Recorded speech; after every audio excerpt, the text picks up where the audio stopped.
எதுக்காக இந்த ஒரு வீடியோ அப்படின்னா, பசங்களுக்காக தான் இந்த வீடியோவில் நம்ம பேச போகிறோம். அவங்களோட ப்ராப்ளத்தை பற்றி தான், அவங்க ஃபேஸ் பண்ணுற ப்ராப்ளத்தை பற்றி தான் நம்ம பேச போகிறோம். இப்போ நான் எதுக்காக நம்ம தயங்கி பேசிகிட்டு இருக்கேன் ஏன்னா, இங்கே தான் பசங்களோட ப்ராப்ளத்தை பற்றி சொன்னாதான் உங்களுக்கு புரியாதே. அதே இது பெண்களோட ப்ராப்ளத்தை பற்றி பேசினாலோ இல்லை பெண்களுக்காக பேசினாலோ கொண்டாடுவீங்க. அது பசங்களோட ப்ராப்ளத்தை பற்றி நம்ம பேசணும் அப்படின்னா நம்மளை ஆணாதிக்கவாதி அப்படின்னு சொல்லுவீங்க. இதுக்கேண்டா பயப்படணும்? இது ரொம்பவே நல்ல விஷயம் தானே. நிறைய பேர் அது எப்படி ஆணாதிக்கவாதி அப்படின்னு சொல்லுவாங்க அப்படின்னு சொல்லி நினைப்பீங்க. ஆனால் இந்த ஒரு சினாரியோவை பாருங்க. ஒரு ஹஸ்பண்ட் அண்ட் ஒய்ஃப் ரோட்ல நின்று சண்டை போட்டுக்கிட்டு இருக்காங்க. ஒய்ஃப் வந்து ஹஸ்பண்டை பயங்கரமா அடிக்கிறாங்க, அவங்கள திட்டுறாங்க, அபியூஸ் பண்றாங்க, எல்லாமே பண்றாங்க அப்படின்னு எடுத்துப்போம். உடனே சுற்றி இருக்கிறவங்க என்ன பண்ணுவாங்க? அந்த பெண் செஞ்சது 100% கரெக்டு, இப்படிதான் பண்ணணும். அந்த பொண்ணு வந்து ஒரு சிங்க பெண்ணு, வீர தமிழச்சி, அப்படி இப்படின்னு சொல்லி ஃபயர் விட்டு திரிவானுங்க. சோசியல் மீடியாஸ்ல வீடியோஸ் எடுத்து போட்டு பயங்கரமா அந்த பொண்ணுக்கு சப்போர்ட் கொடுப்பானுங்க, பயங்கரமா அந்த பொண்ணுக்காக ஃபயர் விட்டு திரிவானுங்க. அதே இது இப்போ ஆப்போசிட்டா நடக்குதுன்னு வச்சுப்போம். அந்த பையன் அந்த பொண்ணை அடிக்கிறான் அந்த சினாரியோல. அப்போ என்ன பண்ணுவானுங்க? சுற்றி இருக்கிற எல்லாருமே அந்த பையனுக்கு அகென்ஸ்டா தான் நிற்பான். யாரா இருந்தாலுமே அந்த பையன் மேல தப்பே இல்லைனாலும் அந்த பையனுக்கு அகென்ஸ்டா தான் பேசுவானுங்க, அகென்ஸ்டா தான் நிற்பானுங்க. அந்த பையன் பண்றது டாக்ஸிக் அப்படின்னு சொல்லுவானுங்க. இதுலலாம் கொடுமை என்ன அப்படின்னா, இது எல்லாமே பண்றது ஒரு பையனா தான் இருப்பான். அவனும் அந்த பையனுக்கு அகென்ஸ்டா தான் நிற்பான். ஆண்களும் பெண்களும் எப்பவுமே சமம் அப்படின்னு தானே சொல்றீங்க. அப்போ இந்த 2 சினாரியோலையுமே 2 பேரையுமே சமமாக தானே பார்த்துருக்கணும். அப்போ ஏன் உங்களுக்கு சமமாக தோண மாட்டுங்க? அது மட்டும் இல்லை, இப்போ ஒரு பொண்ணு போய் ஒரு பையனை பற்றி ஒருத்தங்கிட்ட கம்ப்ளைண்ட் பண்ணுறாங்க. பிரின்சிபல்கிட்டையோ யார்கிட்டையோ கம்ப்ளைண்ட் பண்ணுறாங்கன்னு வச்சுப்போங்க. அந்த பையன் மேலே தப்பு இருக்கா இல்லையான்லாம் கேட்க மாட்டாங்க. தப்பு இவன் தான் பண்ணியிருப்பான் அப்படின்னு சொல்லி முதல்ல ஜட்ஜ் பண்ணிடுவாங்க. அவன்தான் எல்லா தப்புக்குமே அவன் தான் காரணம் அப்படின்னு சொல்லி அன்னைக்கு உடனே அந்த பொண்ணு சொன்ன உடனே எல்லார் மைண்டுக்குமே அந்த பையன் மேலதான் முதல்ல கோபம் வரும். அந்த பையன் தான் தப்பா தெரியுமா, விசாரிக்க கூட மாட்டாங்க.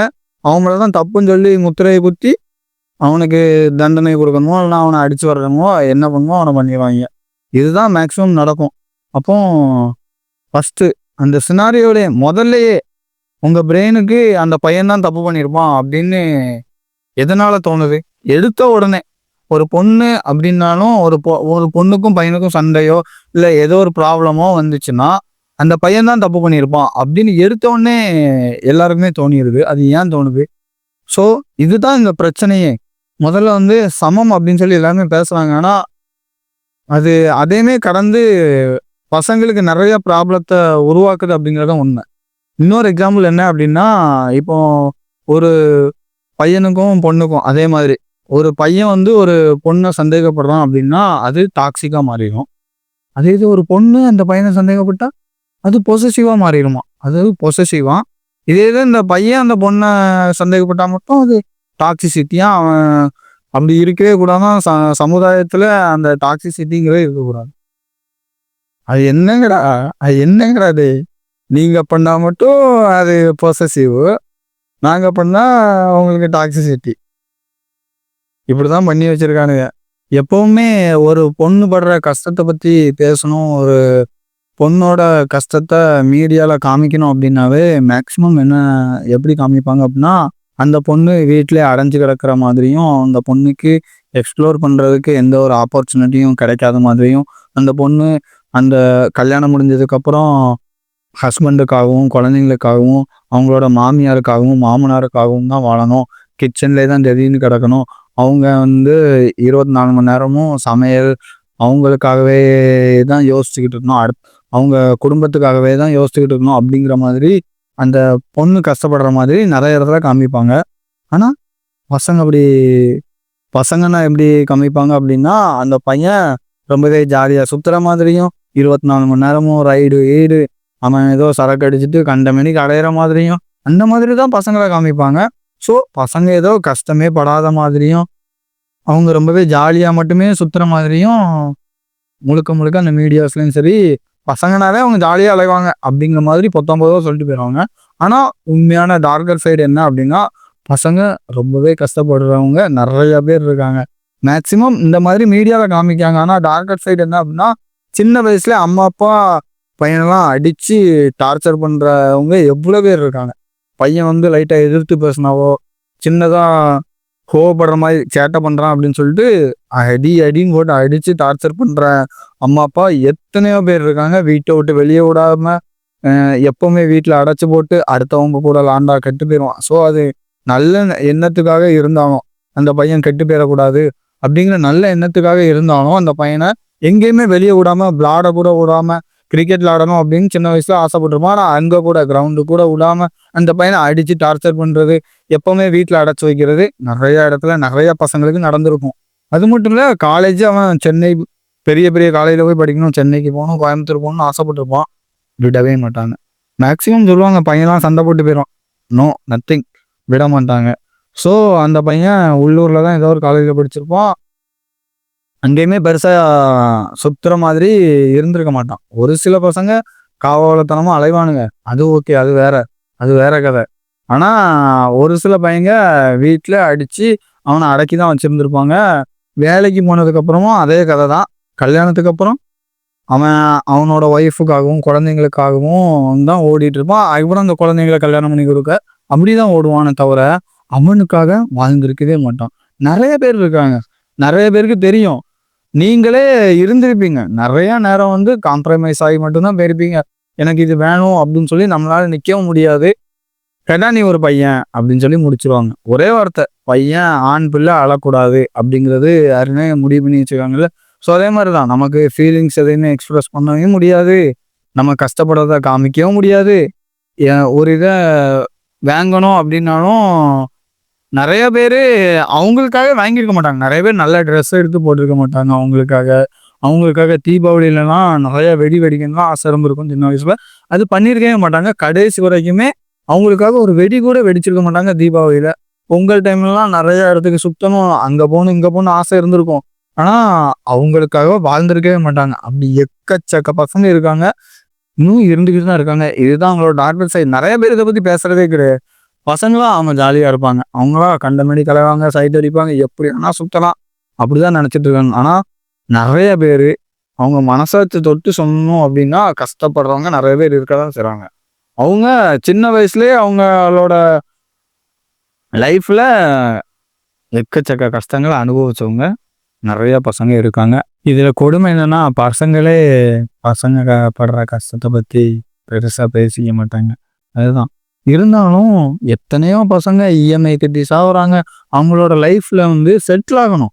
ஃபர்ஸ்ட் ஒரு பொண்ணை கல்யாணம் பண்ணணும்னா, நீங்கள செட்டில் ஆனியா, வீடு வாங்கினியா, கார் வாங்கினியா அப்படின்னு சொல்லி கேட்பாங்க. ஸோ படித்து முடிச்சோன்னே அதுக்காக அவன் ஓடணும்.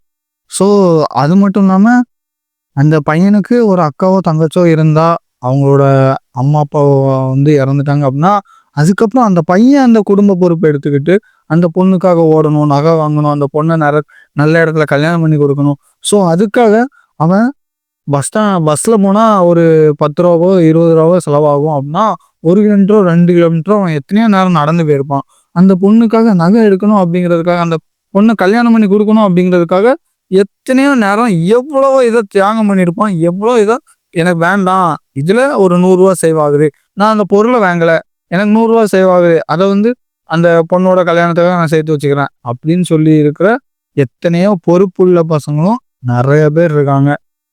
ஸோ இதில் பசங்க மட்டும்தான் கஷ்டப்படுறாங்க, இல்லை பொண்ணுங்க மட்டும்தான் கஷ்டப்படுறாங்க அப்படிங்கிறது வந்து கிடையாது. நான் அதை சொல்ல வரல. நான் சொல்ல வர்றது என்ன அப்படின்னா, மேக்சிமம் பேசினாவே பொண்ணுங்க மட்டும்தான் கஷ்டப்படுறாங்க. எப்போவுமே அதிகமாக பேசப்படுறதே மேக்சிமம் நிறைய வீடியோஸ் எடுத்து பாருங்க, சோசியல் மீடியாஸ்லேயே எடுத்துப்போம். யாரோட வீடியோஸ் அதிகமாக இருக்குது, யார் கஷ்டப்படுற மாதிரி இருக்கிற வீடியோஸ் அதிகமாக இருக்குது, பெண்கள் தான் ரொம்பவே கஷ்டப்படுறாங்க அப்படிங்கிற மாதிரி தான் நிறைய பேர் பேசுவாங்க. சரி, ஓகே, அவங்க கஷ்டப்பட்டாங்க, இப்போ ஃப்ரீடமும் கிடச்சிருச்சு. ஆல்ரெடி ஃப்ரீடம் வாங்கி கொடுத்துட்டாங்க. பெண் விடுதலைக்காக நிறைய பேர் போராடி அவங்களுக்காக ஃப்ரீடமும் வாங்கி கொடுத்துட்டாங்க. அவங்க ஃப்ரீடமாக இருக்காங்க. சரி, அது ஓகே, அது ஒரு பக்கம் இருக்கட்டும். இருந்தாலும் பெண்கள் தான் கஷ்டப்படுறாங்க. அவங்க தான் ரொம்பவே உலகத்தில் வந்து டார்ச்சர் அனுபவிக்காங்க அப்படின்னு சொல்லி நிறைய பேர் பேசுகிறாங்க. ஆனால் அதுக்கு இணையாக ஆண்களும் கஷ்டப்படுறாங்க அப்படிங்கிறது தான் உண்மை. ஆனால் அது அதிகமாக பேசப்படுறது இல்லை. அந்த ஒரு சின்ன ஆதகம் தான் மனசில். ஒரு பையனே ஒரு பையனுக்காக பேச மாட்டான் அப்படிங்கிறது தான் அந்த ரியாலிட்டியாக தான். ஸோ அதை தான் சொல்லணும்னு நினச்சேன். மேக்ஸிமம் இல்லை ஒன்று என்ன நிறைய பேர் என்ன சொல்லுவாங்கன்னா, இவன் வந்து பெண்களை அசிங்கமாக பேசிட்டான், அசிங்கப்படுத்துகிறான் அப்படி இப்படின்னு நிறைய பேர் வந்து வருன்னு வருப்பானுங்க. திடீர்னு வந்து இங்கே வந்து உள்ளே பாஞ்சிக்கிட்டு கிடப்பானுங்க. அப்படி நிறைய பேர் பண்ணுவானுங்க. வியூஸுக்காக பண்ணுறானோ எதுக்காக பண்ணுறானோ அதுக்காக நான் பசங்களுக்காக பேசணும் அப்படின்னு சொல்லி நினச்சேன். ஆல்ரெடி பொண்ணுங்களுக்காகவும் நான் பேசியிருக்கேன். ஸோ என் மனசாட்சி கேட்டுச்சு, நீ ஒரு பையனுக்காக நீ என்ன பேசுன, அவங்க கஷ்டப்படுறத பற்றி நீ என்ன பேசுன, இன்னும் நிறையா கஷ்டங்கள் இருக்குது. ஸோ அது வேண்டாமோன்னு தோணுது. ஏன்னா அபவுட்டு சொன்னால் ரொம்ப புலம்புன மாதிரியும் இருக்கும், ரொம்ப இவங்க நம்ம கஷ்டப்படுறத வெளியே காமிச்சிக்கிட்ட மாதிரியும் இருக்கும். ஸோ அது வேண்டாம். மேக்ஸிமம் நிறைய பேர் பேச இது வந்து பசங்க இந்த மாதிரிலாம் கஷ்டப்பட்டாங்களா அப்படின்லாம் தெரியும். மேக்ஸிமம் 19 என்ன சொல்லுவாங்க அப்படின்னா, பெண்கள் தான் கஷ்டப்படுறாங்க, பசங்களாம் ஜாலியாக இருக்காங்க அப்படின்னு சொல்லி ஒரே வாரத்தில் முடிச்சுட்டு போயிடுவாங்க. ஆனால் பசங்களும் இங்கே கஷ்டப்படுறாங்க அப்படிங்கிறது தான் இந்த ரியாலிட்டியே. அதை தான் நான் உங்ககிட்ட சொல்லணும்னு நினச்சேன். வேற எந்த ஒரு நோக்கமும் கிடையாது, எந்த ஒரு உள்நோக்கமும் கிடையாது, உள்ளர்த்தமும் கிடையாது. பசங்களோட கஷ்டத்தை உங்ககிட்ட நான் எடுத்து வைக்கணும் அப்படின்னு சொல்லி நினச்சேன். ஸோ அதை தான் நான் அந்த வீடியோவில் சொல்லியிருக்கேன்.